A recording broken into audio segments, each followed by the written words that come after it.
আসসালামু আলাইকুম রহমতুল্লাহি অবরকাতুহু। সম্মানিত দর্শক, আমাদের অন্তর্বর্তীকালীন সরকার ডক্টর মোহাম্মদ ইউনূসের সরকার, সেই সরকার একটা নির্বাচন দেবে এবং সেই নির্বাচনে গত 10 মাস ধরে যে টানা হেঁচড়া চলছে, সেই টানা হেঁচড়াটি এতটা তিক্ততার পর্যায়ে চলে গেছে যে দুই পক্ষ অর্থাৎ সরকার এবং রাজনৈতিক দলগুলো রীতিমতো দা কুমড়ার সম্পর্কের পর্যায়ে পৌঁছে গেছে। এবং এই গত 10 মাসে সরকারের যে বিশ্বাসযোগ্যতা ছিল, গ্রহণযোগ্যতা ছিল, সেটা কেবলমাত্র তলানিতে নয়, এটা একেবারে রিভার্স হয়ে গেছে। ডক্টর মোহাম্মদ ইউনূসের মতো একজন বয়স্ক মানুষ, শুধু বয়স্ক নয়, অতি বয়স্ক, আমাদের দেশের 87-88 বছর, মানে এরা বেশিরভাগ মানুষ যারা নারী বা পুরুষ, তারা বিছানা থেকে উঠতে পারেন না, কণ্ঠস্বর তাদের স্বাভাবিক থাকে না, তারপরে অন্যান্য যে সকল প্রাকৃতিক ক্রিয়াকর্ম রয়েছে সেখানেও নানা রকম অনিয়ম দেখা দেয়। তো যার জন্য বাংলাদেশের প্রকৃতি এবং পরিবেশে এরকম বয়স হয়ে গেলে তাদের কাছ থেকে মানুষের এক্সপেকটেশন তেমন একটা থাকে না। কিন্তু অবাক করার ব্যাপার হলো যে আমাদের দেশে এরকম 80 বছর 90 বছর বয়সে আমি অনেক লোককে দেখেছি যারা সম্মান এবং মর্যাদার এমন একটা পর্যায়ে পৌঁছে গিয়েছিলেন যে তাদের যত বয়স বাড়ছিল তত তাদের সম্মান এবং মর্যাদা জনগণের নিকট বেড়ে গেছিল। কয়েকজন লোকের নাম বলি, যেমন ধরেন জিয়াউর রহমান সাহেবের সঙ্গে প্রেসিডেন্ট পদে দাঁড়িয়েছিলেন জনাব হাফিজি হুজুর।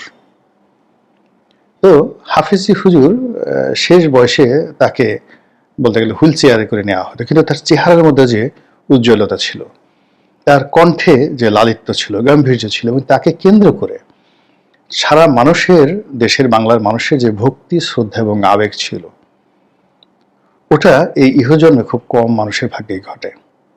আরেকজন মানুষের নাম বলি, তিনি ছিলেন সওগাত সম্পাদক নাসিরউদ্দিন সাহেব। তো তার 99তম বয়স, মানে জন্মদিবসে আমি সম্ভবত উপস্থিত ছিলাম। তো তাকে নিয়ে আসা হলো। অসাধারণ তার চেহারা, একটু ভাঙেনি, মানে বুড়ো হয়েছে কিন্তু দেখলে মনে হয় একটা চুমো দেই, একটু পাদরে সালাম করি, একটু জড়িয়ে ধরি। উনি বক্তব্য দিচ্ছিলেন জাতীয় জাদুঘরের মঞ্চে বসে। তো সেখানে 1918 সনে 19 সনে তার পত্রিকায় কোন লেখা ছাপা হয়েছে সওগাতে, নজরুল কোন কবিতাটি নিয়ে এসেছিলেন, সেই কবিতাটি তিনি মুখস্থ বলে দিচ্ছিলেন টু দি পয়েন্টে। এরকম অসাধারণ বাগ্মিতা, এরকম অসাধারণ স্মৃতি, এবং জীবনের এই প্রান্তে এসে এরকম শ্রদ্ধা জানানো মানুষ আমি দেখিনি। একইভাবে বেগম সুফিয়া কামাল, মানে কবি সুফিয়া কামাল, তার শেষ বয়স দেখেছি, জাহানারা ইমামের শেষ বয়স দেখেছি, বহু মানুষ। আরেকজন সাংবাদিক ছিলেন অধ্যাপক আব্দুল গফুর, ওনাদেরকে আমি দেখেছি।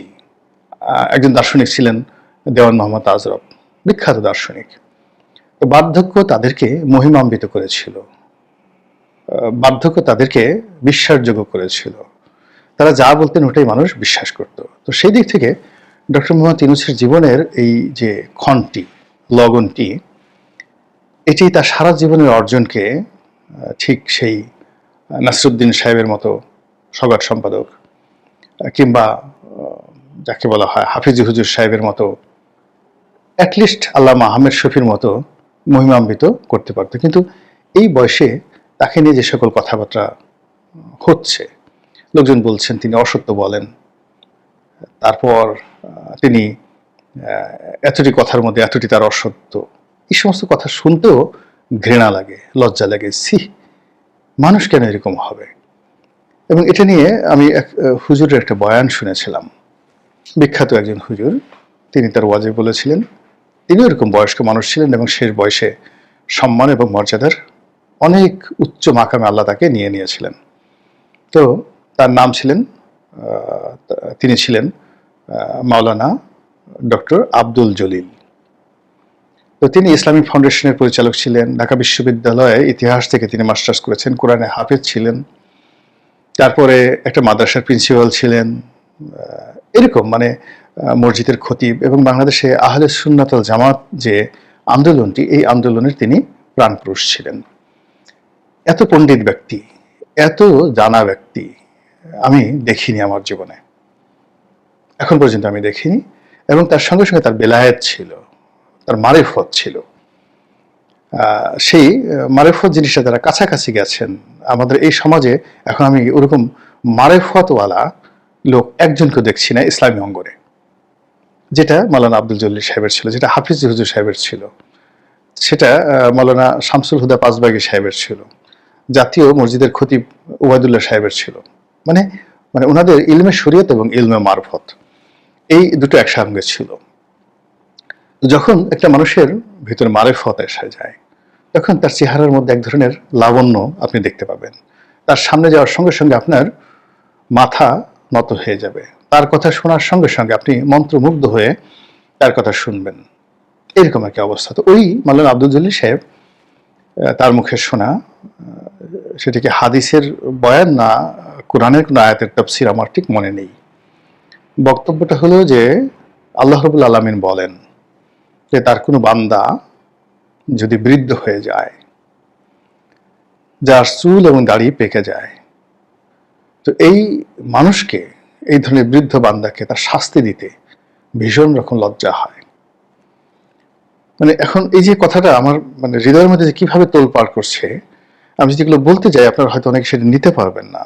আমি সেদিন অনেক কেঁদেছিলাম এই ওয়াজটা, যেদিন আমি শাহজাহানপুর রেলওয়ে মসজিদে শুনেছিলাম যে হুজুর বলেছিলেন যে যেখানে আল্লাহ রাব্বুল আলামিন একজন বয়স্ক মানুষকে শাস্তি দিতে গিয়ে, তার চাকর, তার বান্দা, তাকে শাস্তি দিতে গিয়ে আল্লাহ লজ্জা পান, সংকোচ বোধ করেন। তো সেখানে জীবন মৃত্যুর সন্ধিক্ষণে দাঁড়িয়ে আল্লাহকে লজ্জায় ফেলতে যে বান্দার কোনো বিবেক কাজ করে না, বোধ কাজ করে না,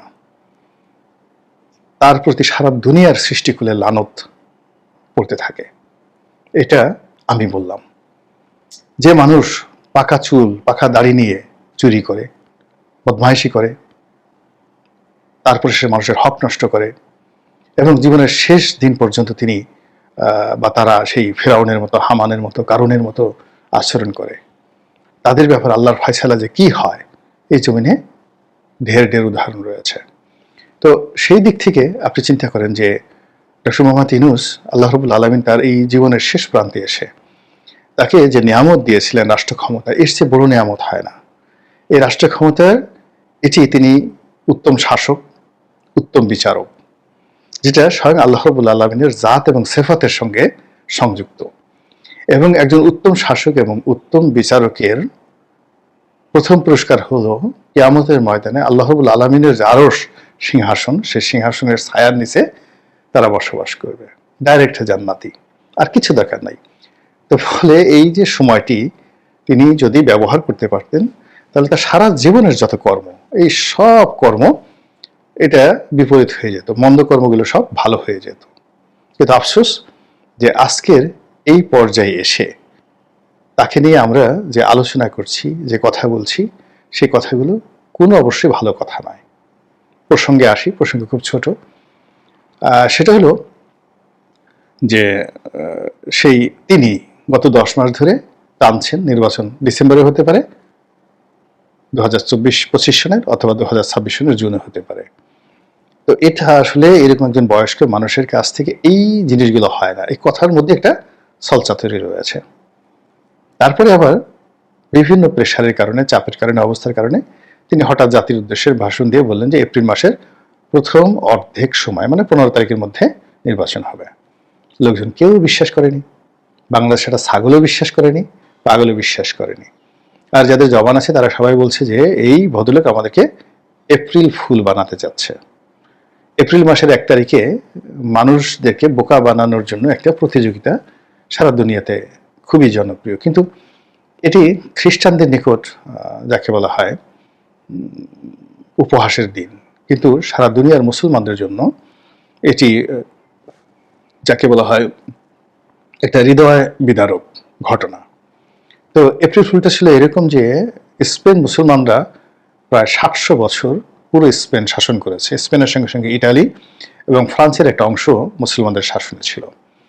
পরবর্তীতে রাজা ফার্ডিনান্ড তার নেতৃত্বে স্পেনের যে একেবারে সর্বশেষ শাসক, তিনি তার বিরুদ্ধে যুদ্ধ হয় এবং মুসলমান শাসক পরাজিত হন এবং সেখানে শুরু হয় গণহত্যা। এত গণহত্যা, যেটা আধুনিক ইউরোপের ইতিহাস তো নয়, মহাকালের ইতিহাসেও অত গণহত্যা হয়নি যেটা ওই রাজা ফার্ডিনান্ড করেছে। এবং সেই রাজা ফার্ডিনান্ডকে আমরা জানি, রানী ইসাবেলাকে জানি, যিনি কলম্বাসকে টাকা দিয়েছিলেন আমেরিকা আবিষ্কার করার জন্য। তো এইভাবে গণহত্যা করার পরেও তার কাছে মনে হইল এখনো বোধহয় কিছু মুসলমান আছে, লুকিয়ে আছে। তো তাদেরকে বোকা বানানোর জন্য একটা মসজিদে আজান দেওয়া হলো। তো যারা লুকিয়েছিলেন বিভিন্ন জায়গাতে, সে আজান শুনে মুসলমানরা মনে করলেন যে সম্ভবত একটা পরিবর্তন এসেছে এবং নিরাপদ এখন বের হয়, এবং তারা বের হয়ে আসলেন, গোপন স্থান থেকে বের হয়ে আসলেন। আর রাজা ফার্ডিনান্ডের সৈন্যরা সেই সকল মুসলমানদেরকে ধরে কচুকাটা করলো এবং একেবারে পুরো স্পেন মুসলিম শূন্য হয়ে পড়লো। এবং এটাই ইতিহাসে এপ্রিল ফুল। এবং ডক্টর মোহাম্মদ ইউনূসের জন্য দুর্ভাগ্য যে তার এই বক্তব্যকে এদেশের মানুষ সেই এপ্রিল ফুলের সঙ্গে তুলনা করছে। তার কমিটমেন্টকে রাজা ফার্ডিনান্ডের সেই প্রতারণার সঙ্গে তুলনা করছে। তার যদি উইল ফোর্স থাকে, তার যদি ডিজায়ার থাকে, তার যদি উদ্বেগ থাকে, উৎকণ্ঠা থাকে নির্বাচন নিয়ে, সেটার সঙ্গে এদেশের জনগণ এপ্রিল ফুল কথাটা বলার সঙ্গে সঙ্গে সেই রাজা ফার্ডিনান্ডের সৈন্যবাহিনীর যে তলোয়ারের ঝনঝনানি এবং রক্তের যে লিপসা, সেটিকেই বোঝানো হয়। আমাদের এই দেশে যেন এপ্রিল ফুলের মতো কোনো ঘটনা না ঘটে। এপ্রিল আসছে, আসুক না, বসন্ত হয়ে আসুক, লাল গোলাপের শুভেচ্ছা নিয়ে আসুক, কোকিলের ডাক হয়ে আমাদের দেশে আসুক, কিন্তু সেই রাজা ফার্ডিনান্ড এবং রানী ইসাবেলার যে প্রতারণার যে এপ্রিল ফুল, সেটি যেন বাঙালির জীবনে আর কখনো না আসে। আল্লাহ আমাদের সবাইকে হেদায়েত দান করুন এবং হেফাজত করুন। আসসালামু আলাইকুম ওয়া রাহমাতুল্লাহি ওয়া বারাকাতুহু।